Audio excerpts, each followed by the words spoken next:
మన టాలీవుడ్లో senior star హీరోలలో king Nagarjuna కూడా ఒకరు. ఈయనకున్న ఇమేజ్ గురించి ప్రత్యేకంగా చెప్పాల్సిన పనైతే లేదు. 60 వయసులో కూడా యంగ్ హీరోలకు గట్టి పోటీ ఇస్తాడు ఈయన. సరైన సినిమా పడిందంటే చాలు రికార్డు కలెక్షన్లు కొల్లగొట్టడం ఖాయం. అలాంటి ఈయన ఒక తమిళ సినిమాలో నటిస్తున్నాడు. అదే కూలీ. ఇందులో ఒక స్పెషల్ క్యారెక్టర్లో సైమన్గా కనిపించబోతున్నాడు. అంతేకాదు స్టైలిష్ లుక్లో ఏకంగా రజనీకాంత్ గారినే మించిపోయాడు ఈయన. తమిళ ప్రేక్షకులు కూడా నాగ్ లుక్స్కు ఫిదా అవుతున్నారనే చెప్పాలి. ఇదివరకు ఏ సినిమాలో చూపించని విధంగా ఇందులో నాగార్జున గారిని చాలా స్టైలిష్గా డైరెక్టర్ చూపించబోతున్నాడని అర్థమవుతోంది.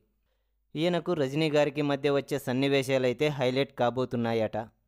నాగార్జున గారి డైలాగ్స్ కానీ యాక్షన్ సన్నివేశాలు కానీ డైరెక్టర్ అయితే స్పెషల్ కేర్ తీసుకొని రూపొందించారట. ఖచ్చితంగా నాగార్జున గారి కెరీర్లోనే టాప్ మూవీలలో ఈ సినిమా ఒకటిగా నిలవబోతోందని అంటున్నారు. ఇకపోతే టాలీవుడ్లో ఈ సినిమాకు భారీ హైప్ రావడానికి ఒక విధంగా నాగార్జున గారే కారణమని చెప్పాలి. ఈయన వల్లే తెలుగు రాష్ట్రాలలో ఈ సినిమాకు హై రేంజ్లో బిజినెస్ జరుగుతోంది. ఇక త్వరలోనే నాగార్జున గారికి సంబంధించిన స్పెషల్ టీజర్ ఒకటి రిలీజ్ చేయబోతున్నారట చిత్ర బృందం. దీనికి సంబంధించిన అప్డేట్ కూడా రాబోతోందట.